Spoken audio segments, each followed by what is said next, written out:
Life's much easier without that worthless wife. Yeah, but I need her around, 'cause she's my ATM. The day after I left for a business trip, I was at the front door of my houses, where Harry and Karen were waiting for me. And I overheard their conversation, both laughing loudly. Am I an ATM? Worthless wife? As soon as I heard that, I felt a surge of anger, ready to confront them. But I held back my anger and decided to leave quietly. They always said the reason our family wasn't working out was because of me. But from what they just said, it was clear I was their lifeline. To them, I'm not even a person. They must just think of me as some money-carrying robot. Even though I was at the front door, neither of them seemed to notice I'd come back from my trip. And that made sense because I had told them I would be gone for 2 days. So why did I come home so early? It had something to do with advice from a certain someone. My name is Catherine Davis, 48 years old. I'm married, but even at this age, I'm still working full-time. Well, actually, I'm the CEO of my company now. In simple terms, I'm the boss. When I was young, I never imagined it would come to this. I always dreamed of being a stay-at-home wife. So why am I still working so hard? There's a clear reason. My marriage to Harry, my current husband, completely changed my life. I was a shy bookworm from a young age, and after graduating college, I got jobs at a small publishing company. Though I worked for a publisher, most of my tasks were in sales. I wasn't good with people, but I pushed myself to overcome that, working as hard as I could. The folks at the company really took me under their wing, and I worked even harder to repay their kindness. I was lucky to be surrounded by good people, and before I knew it, I found fulfillment even in sales, which I used to dread. Eventually, I got more opportunities to do editing and proofreading, the kind of work I really wanted to do, and I poured myself even more into my job. When I heard my former college friends, who had taken other jobs, complaining about their work, I realized just how lucky I was. I think I'm reaching my limit. At least I made it 3 years. Maybe I'll find a good marriage prospect somewhere. I aim to get married and retire from my job. They all decided they'd try their best for 3 years and then switch jobs. You could tell just by looking at them that they were exhausted. I had overtime, and work was exhausting. But not once did I think about quitting my job. 3 years have already passed. Thinking like this made me realize just how fortunate I was, and I lived each day savoring that feeling. As more time passed, about 5 years into my job, I had an unexpected encounter, even though I never thought about quitting my job to get married. I met Harry Davis while on a sales visit, and we started dating. Harry was different from me. He was the quintessential sales guy. He was a great talker and even introduced a deal I brought in to his boss. Thanks to that, it led to a major deal, and the company I worked for made a big profit. Since he was a bit older than me, Harry became someone I looked up to, especially at such a young age. Over time, that admiration turned into love, and we became a couple. After about 3 years of dating, Harry and I decided to get married. He introduced me to his parents, and I was brought to his family's home. That's where I first met his mother and father. Both of them were easygoing and approachable, and they were overjoyed about our marriage. By that time, Harry's father was already bedridden due to illness, and his mother was taking care of him mostly alone, since Harry had to work. Despite working, Harry helped care for his father since he was still living at home. Both Harry and I planned to find a new place to live after getting married, which would leave his mother and ill father alone. From that day on, I visited Harry's family home several times. I got more opportunities to talk with his parents, and gradually, I grew fond of them. Would it be all right if I moved into your parents' place and lived with them? Feeling bad about leaving his elderly parents alone while we moved into a new place, I proposed this idea to Harry. Your dad's sick, and it's tough for your mom to handle everything alone. I think I can manage well with both of them and want to help them. Harry hesitated a bit, but eventually agreed and brought it up to his parents. At first, they both declined, saying they didn't want to be a burden, but eventually, I convinced them, and we ended up living together. Even after getting married, I continued working while managing the household with my mother-in-law, Karen. Unlike when I lived alone, I had more responsibilities, but I was genuinely happy with this life. However, 5 years into our marriage, we still hadn't had any children. Harry and his parents encouraged me, but deep down, I couldn't shake the feeling of guilt. By the time I turned 40, I had naturally given up on having children. Harry has an older sister, but she's single with no children. It was a shame not to be able to give his parents a grandchild, so I devoted myself even more to my work. Then suddenly, loss came our way. My father-in-law, who had been ill for a long time, passed away. When he was taken to the hospital, the doctor had already said, "There's no chance of recovery." We knew a day like this would come eventually, but losing the man who treated me like his own daughter was beyond heartbreaking. It was the same for Karen, who became even more withdrawn than I did.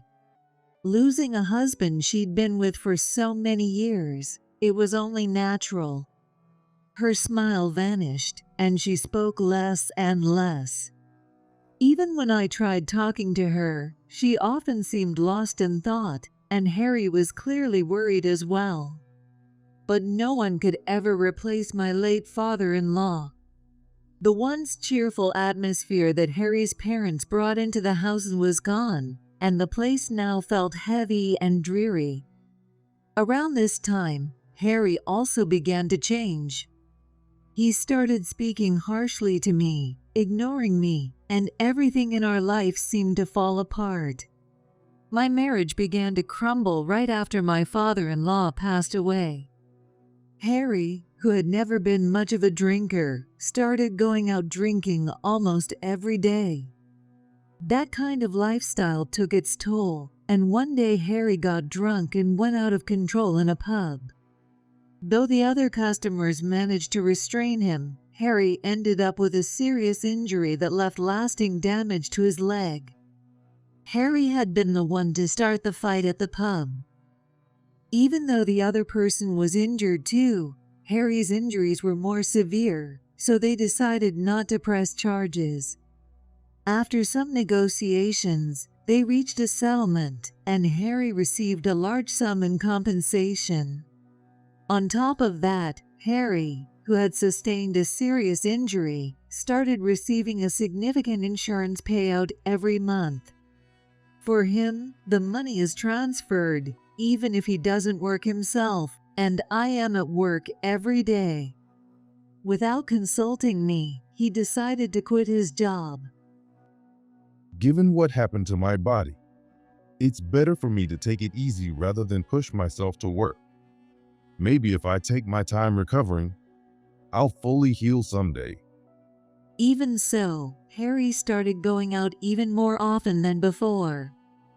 Around this time, Karen also began to regain some of her old energy.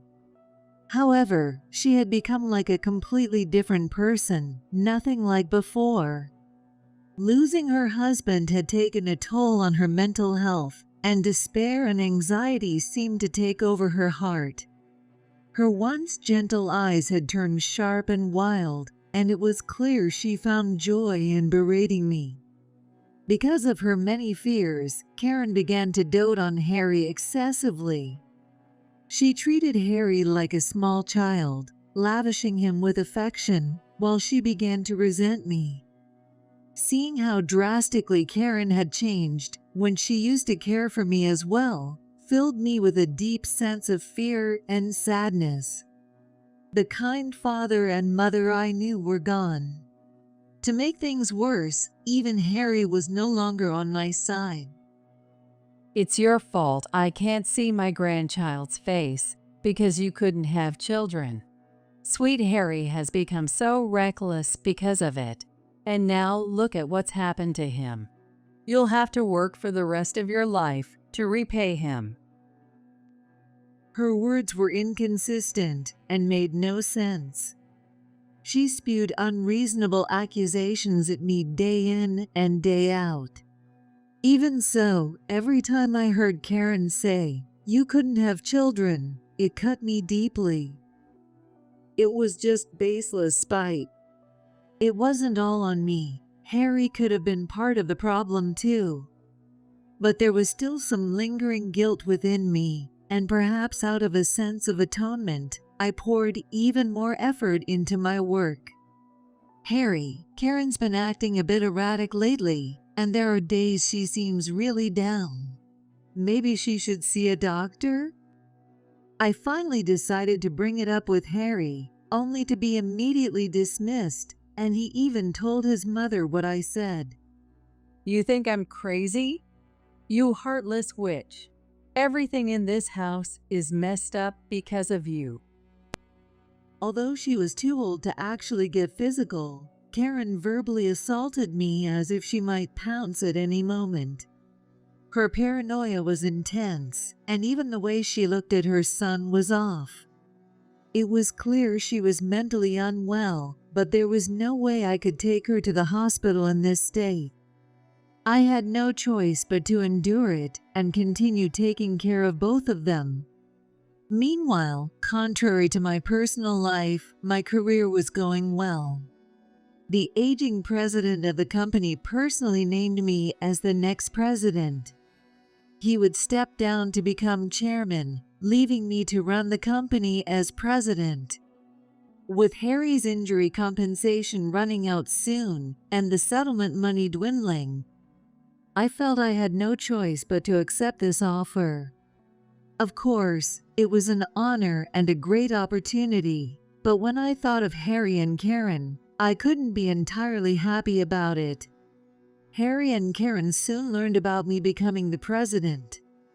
For someone like her to become president, this world's coming to an end.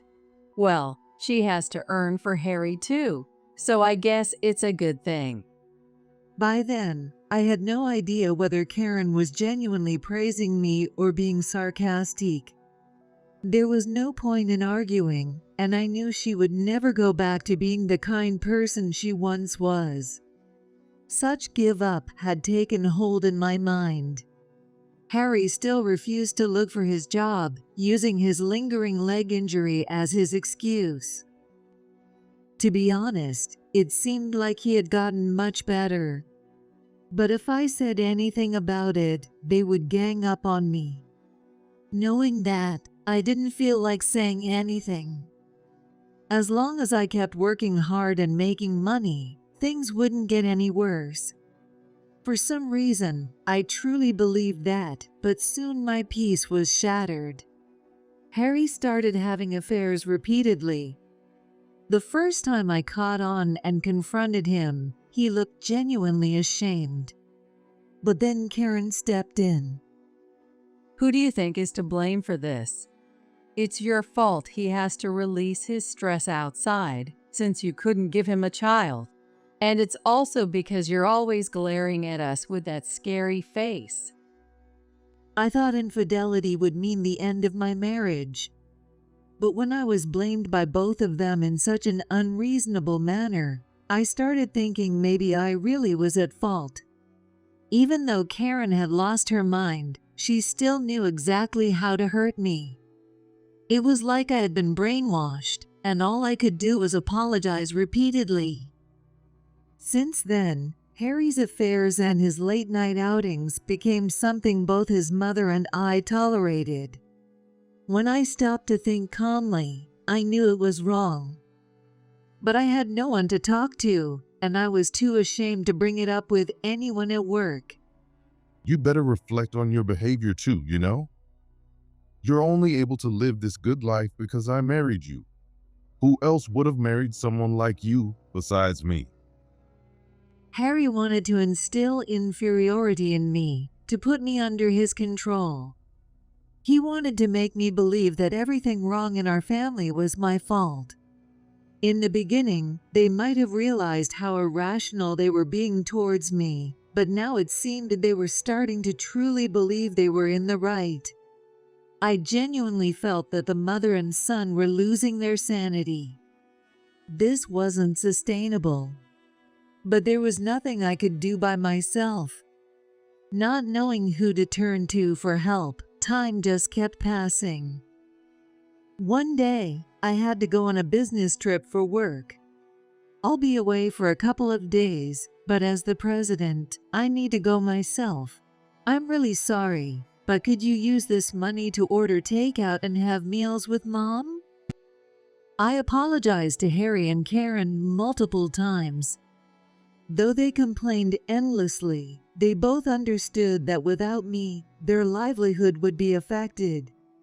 Harry reluctantly agreed to my business trip, demanding $500 for food, saying, "This isn't enough." Grateful that he at least let me go, I gave him an extra $100 and left for the trip. Life's much easier without that worthless wife. Yeah, but I need her around, 'cause she's my ATM.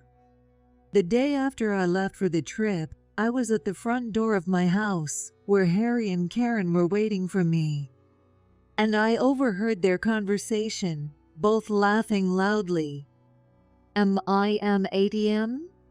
Worthless wife? As soon as I heard that, I felt a surge of anger, ready to confront the two of them. But I held back that anger and decided to leave quietly. They always said that the reason our family wasn't working out was because of me. But from what they just said, it was clear I was their lifeline. To them, I wasn't even a person. They must just think of me as some money-carrying robot. Even though I was at the front door, neither of them seemed to notice that I'd come back from my trip. And that made sense because I had told them I would be gone for 2 days. So why did I come home so early? It had something to do with advice from a certain someone. About a month ago, I got a call at work saying someone wanted to talk to me. It's a woman named Emma. Do you know her? Feeling suspicious, I took the call. Sorry for calling out of the blue. I'm Harry's sister. It's been a while since Dad's funeral, but I wanted to thank you for always taking care of our mom and my brother. If she needed something from me, she could have come to the house directly, so I asked why she was calling instead. I didn't want my mom or brother to hear. I know it's a strange thing to ask, but have you been struggling? If you'd like, could we meet in person to talk? It was true. I hadn't seen Harry's sister since the funeral, and honestly, we weren't close. When Harry and I got married, she barely made it to greet us, and as far as I knew, she never came home to visit. Could it be that she was also looking to get money out of me? Frightened at the thought, I went to the cafe where she'd asked to meet. Sorry for showing up out of nowhere after all this time. This might have been the first real conversation I'd ever had with Harry's sister, Emma. Like Karen used to be, she was gentle and had a kind demeanor. Given my experiences with Harry and Karen, I found it hard to let my guard down around her. But as we talked, I somehow became certain that there was no malice in her. This woman had come here to help me. Emma then got to the point. I never came home because of Harry. I loved our parents, but I'd always felt disgusted by Harry. I think it's his fault our mom ended up the way she did. She then started talking about Harry's childhood. She had noticed his violent tendencies since they were kids. If something didn't go his way, he would throw a tantrum until he got his way. Over the years, those outbursts became less frequent, but instead, he started manipulating people he didn't like, bending them to his will. He's confident and has initiative, doesn't he? That's why people around him were drawn to his charisma and followed him. He would crush anyone he didn't like, even getting others involved. I thought it was Karen who had started bad-mouthing me, but apparently it was Harry who had fed her those negative thoughts. With her support gone after my father-in-law's death, Harry must have thought he could control her. He also justified his affairs by making it seem like it was my fault for not being able to have children, urging his mother to blame me. Karen, emotionally vulnerable, likely had no choice but to rely on the remaining son and began to hate me. A while back, our cousin come to pay her respects at Dad's grave. After hearing what things are like now, I realized I couldn't keep running away anymore. Emma had kept her distance from their family out of fear of her brother's violence.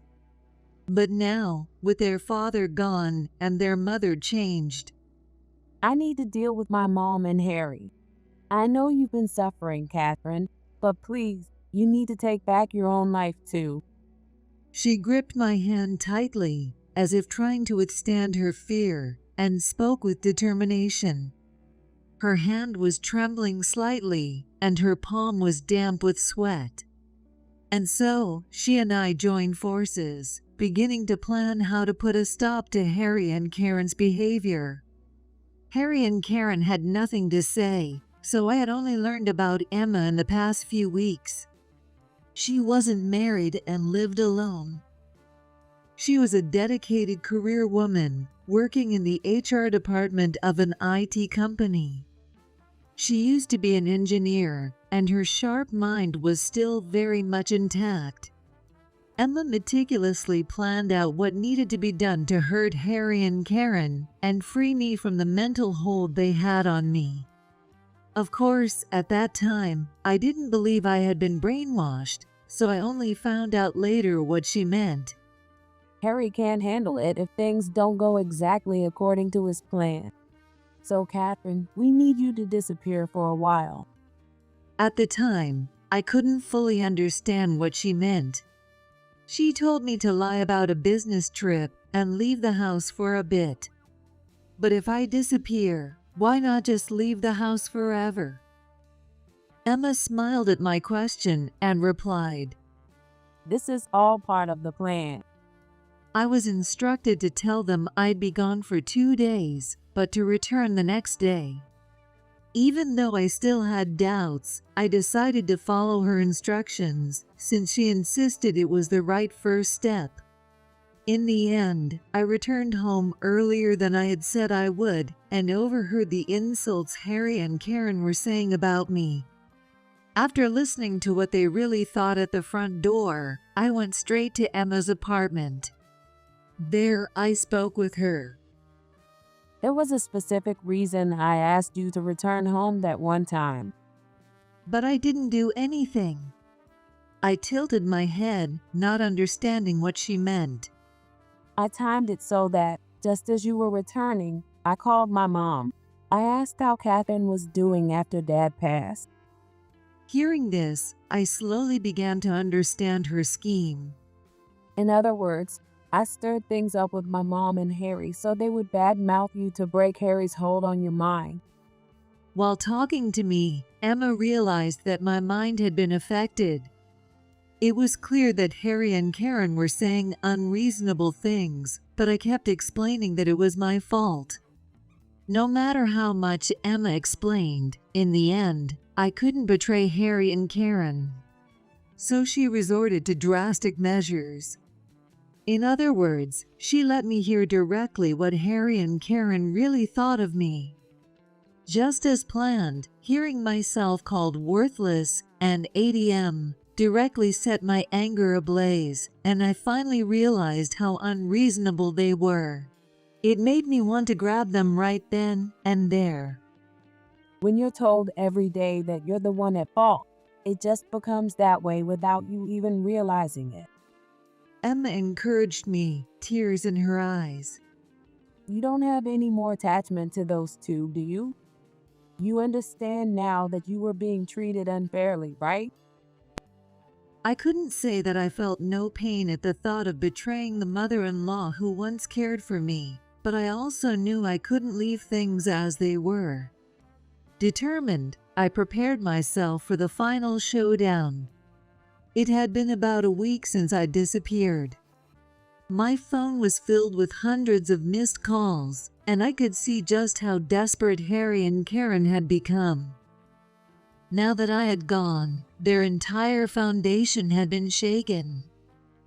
If things continued this way, Harry would have no choice but to start working again. His plans had gone completely awry, and he seemed to be in a panic. For the record, I had also made sure to explain the situation to the authorities in case the police were called. I told them that I was hiding from my husband and Karen due to their constant verbal abuse. All right, I think it's about time you reappeared. My guess is that Harry must have lost a lot in his desperation. And so, Emma and I headed to their houses, the battlefield for our final showdown. Where the hell have you been? You abandoned me and Mom, ignored our calls. You ungrateful piece of trash. The moment I stepped into the houses, Harry came rushing at me, eyes bloodshot. It seemed like he hadn't been calm at all over the past week, and he hadn't even bathed. His clothes and body reeked, the stench hitting my nose. I grimaced and looked at Harry with nothing but contempt. Not long after, Karen followed him to the entrance, her face twisted in rage. You heartless witch. You abandoned us and ran away. I'll have you arrested. She also had disheveled hair and bloodshot eyes. They must have realized how bad things would get without me. The two of them hurled every insult imaginable at me. Did they really think that doing this would convince me to come back? Stop humiliating me any further. Do you have any idea what Dad would think, seeing me like this? As I calmly said this, Emma stepped forward from behind me and walked in. Her face was filled with anger, and she glared at both of them. Why are you here? This is between me and my wife. Stay out of it. Harry cursed at Emma, but she paid no attention to his words. She walked straight into the living room, her footsteps heavy and deliberate. Do you really have no idea why I left? I asked them, but Harry and Karen just looked at each other, shrugging in confusion. Were they pretending not to know, or were they genuinely clueless? I found myself astonished. You called me a worthless piece of trash and an ATM, didn't you? When I came home early, I overheard you both loudly bad-mouthing me. I stated the facts plainly, glaring at the two of them. They must never have imagined I'd heard them. A look of shock spread across Harry and Karen's faces. That's right. You never imagined I'd come back early, but if I hadn't, do you really think I would have heard those exact words? They kept insisting it wasn't true and denying it, but as they faced the cold stares of me and Harry's sister, their words gradually trailed off. It's really disappointing to know that's how you felt. This is outright disrespect, isn't it? You've hurt me far more deeply than you can imagine, yet you've only thought about yourselves. Realizing how bad things were getting, Harry opened his mouth. Did you trick us? Acting like you're the victim here? Give me a break. What do you mean hurt? Mom and I are the ones who are shocked at what you've done to us. Shocked?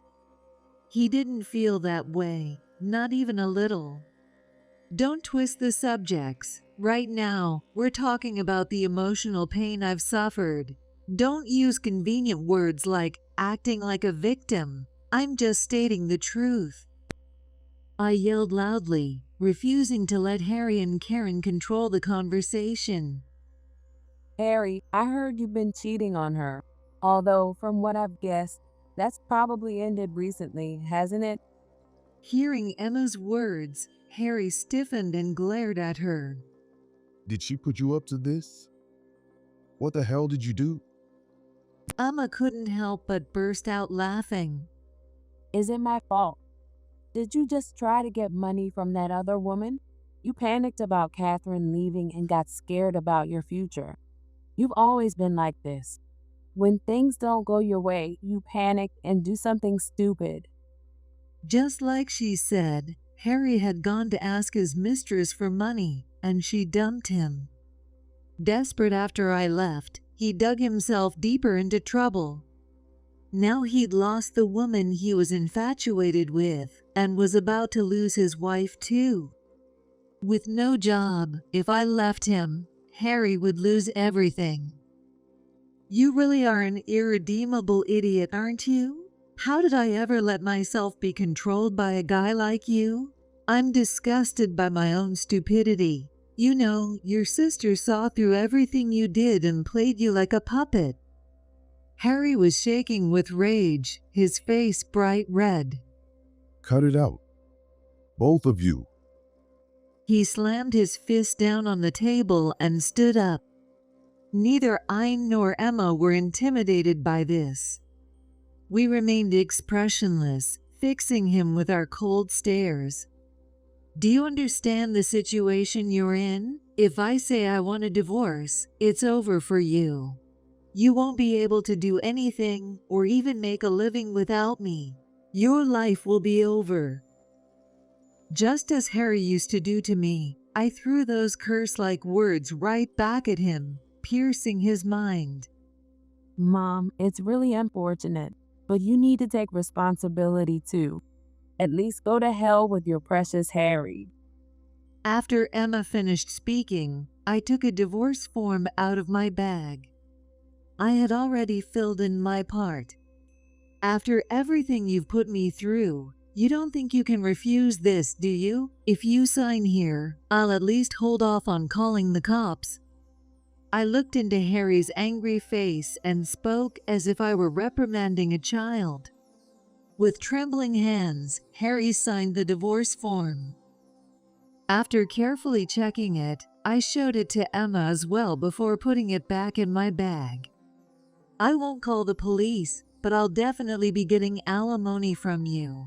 I'm not backing down, so if you want to hire a lawyer, go ahead. Oh, but I guess you don't have any money left, since you can't do anything without me. I threw all the pain and resentment I'd been carrying back at Harry. I glanced at Karen, who seemed to have collapsed to the floor, crying. Emma had been recording everything on her phone just in case, so Harry couldn't lay a finger on us. Not that Harry had the guts to do that anyway. Did you really think you'd marry that young woman you fell for? It's honestly pathetic. Still unsatisfied, I left with those final words and slammed the door shut behind me. Thanks to Emma's help, I was able to escape from that hell. It feels almost like a lie now, thinking I used to believe I was the one at fault. Now, all I feel is hatred for Harry and Karen. We can't get back the time you lost, Catherine, but at least I feel relieved now. If things had continued the way they were, an unimaginably tragic end would have awaited us. Now I can face Dad with pride.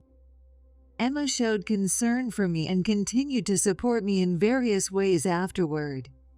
From what she told me about Harry and Karen's current situation, I can confidently say my revenge was a success. I took Harry to court over his infidelity and won as much alimony as possible. Apparently, the money came from what his mother had saved up just in case, but this outcome was the result of their own actions.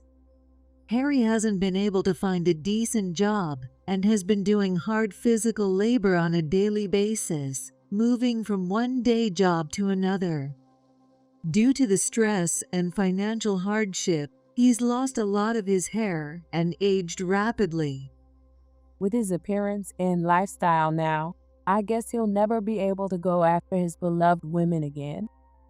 According to Emma, Harry has completely broken down and cries himself to sleep every night. Those dark nights will never end, and he'll live with regret for the rest of his life. Meanwhile, his mother's mental health took a turn for the worse, this time for good, and Emma had her forcibly admitted to a hospital. According to the doctors, there's no chance she'll ever be discharged. If she had worked together with me to overcome things after my father-in-law passed away, she wouldn't have had to spend the rest of her life in loneliness. Now free from the long years of suffering, I've started a new life. No longer burdened by guilt toward anyone, I'm living for myself. Even at work, now that my worries are gone, things are going better than ever. Having the time to focus on myself has opened up a lot of new opportunities. And during this time, I found someone new in my personal life. I thought I was done with my marriage, but I met a man with a similar background to mine. Though he shared the same thoughts about marriage, we both ended up deeply in love with each other. We chose not to marry, but that decision actually made our relationship stronger. While putting ourselves first, we also take good care of each other. Sometimes things work out well precisely because both of us have been through painful experiences. Though I've missed out once again on my childhood dream of being a stay-at-home wife, I've regained my happiness. From now on, I'll keep looking forward and continue to walk my own path in life.